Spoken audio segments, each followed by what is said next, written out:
Good morning mga ka-friendship! Kakaning pang merienda na naman ang isi-share ko sa inyo. Gamit lang ang ating kamuting kahoy. Ayan, kakadkarin muna natin ang kamuting kahoy. Bali, 2 kilong kamuting kahoy ang ating gagamitin sa ating paggawa ng kalamay. Dahil natapos na nating kadkarin ang kamuting kahoy, maglalagay na tayo sa kawali ng coconut milk o kaya ang gata. Lalagyan natin ito ng condensed milk at evaporated milk. Hindi ako maglalagay ng asukal dyan dahil ang tamis ng condensed milk ay sapat na. Ngayon lalagyan na natin ito ng sweetened makapuno. Bali, yung nabibili lang sa bote ang inilagay ko dyan. Continuous lang ang ating paghahalo. Maglalagay na rin ako ng ubi flavor at food coloring. Patuloy natin itong hahaluin hanggang sa lumapot ang ating mixture. Para lalong sumarap ang gagawin nating kamuting kahoy na kalamay, magdadagdag din ako dyan ng ubi powder.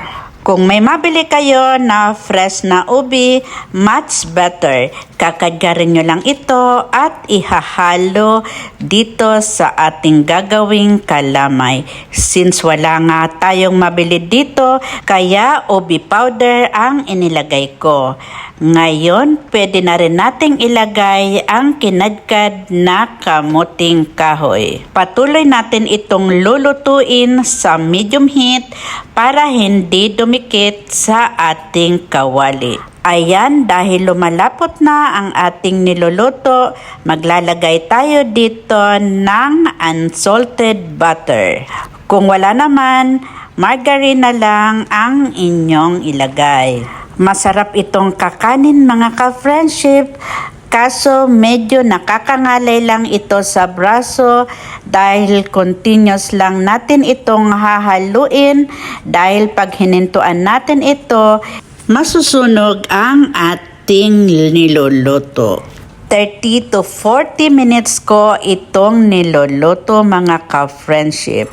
Ayan, ganyang consistency ang ating hinahanap para ma-achieve natin ang masarap at makunat na kalamay. Then ngayong luto na at amoy na amoy ko na ang bango ng aking niluluto, ilalagay na natin ito sa ating container. Spread lang natin sa top ng butter at lalagyan din natin ito ng cheese para lalo itong malinamnam. Ayan, ang sarap ng pagkagawa ng aking kamuting kahoy na kalamay. Kahit ikip natin yan ng 2 o 3 araw sa refrigerator, hindi iyan titigas. O paano, try nyo na din itong gawin dahil sulit ang pagod sa kahahalo sa sarap ng ating kalamay.